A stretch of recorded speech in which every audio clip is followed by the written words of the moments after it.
Hello, everybody. I am doing a series about how everything went down with my open heart surgery. And this is part four, I believe. And basically, what we had been told, I had a heart attack and didn't really go to the hospital or anything for that.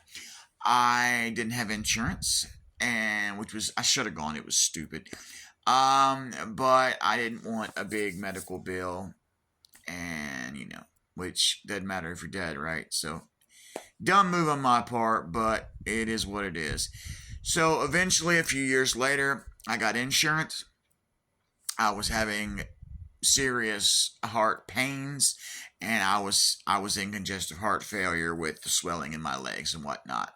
This is just kind of a recap.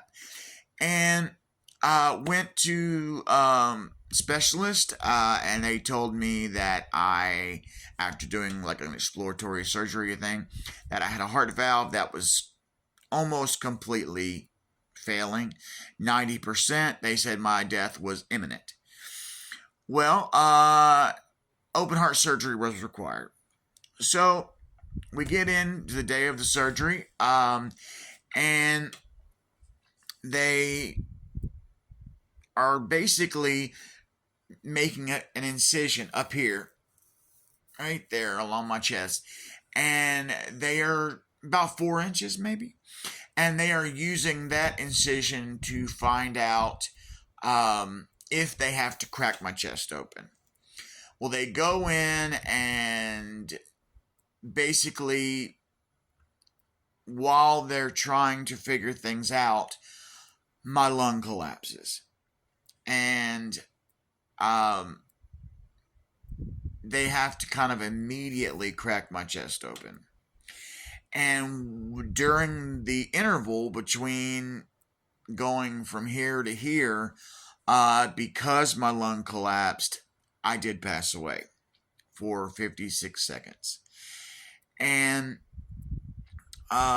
they were able to get my chest cracked open and then get me on a breathing machine, which in turn brought me back.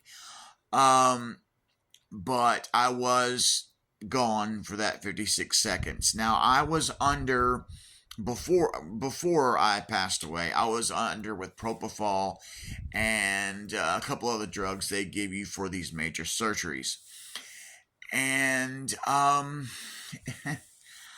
the way things went down were interesting.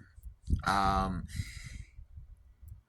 when you're on the propofol, you don't really know what's going on. You don't really have memories or experiences or anything because it really, really puts you out.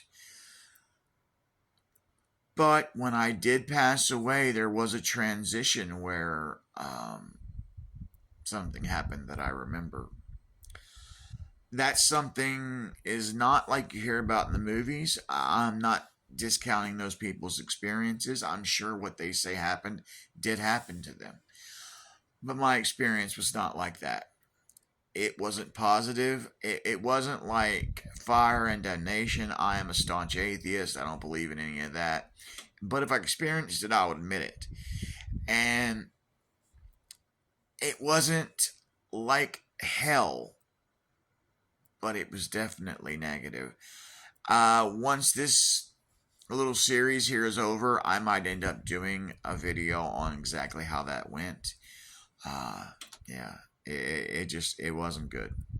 Um, but that's pretty much what happened, and they were able to get me on the breathing machine, and then they did. I think it was between 6 and 8 hours somewhere. So let's just say seven. A 7 hour surgery. So they were able to reinflate my lung and, like I said, get me on the breathing machine. And they were able to put in my artificial heart valve. I chose to go with the mechanical one. I was able to have the option of a pig valve, a cadaver valve, or a mechanical valve.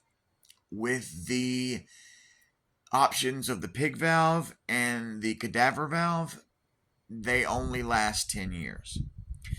So they would have had to crack my chest back open and replaced it with another one, pig or cadaver.